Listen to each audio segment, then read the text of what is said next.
अस्सलाम वालेकुम दोस्तों, मेरा नाम है तारिक मसूद और लंदन में आई हुई है बाहर। हर तरफ हरियाली हरियाली है, फूल खिले हुए हैं। तो आइए आपको कुछ नज़ारे दिखाता हूँ।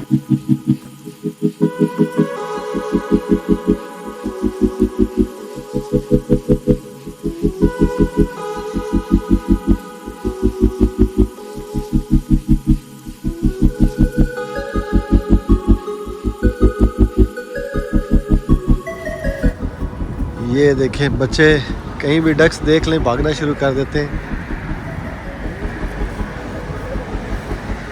क्या खूबसूरत ग्रीनरी है।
कुछ अर्सा पहले यूके में एक थंडर स्टॉर्म आया था और जिसकी वजह से काफ़ी सारे दरख्त गिर गए थे। तो ये देखिए क्या क्रिएटिव काम किया उन्होंने। उन्हीं दरख्तों से जानवरों की ऐसी शक्लें बना दी हैं जिससे नेचर भी रिजर्व रहेगी और बच्चे भी खुश होंगे।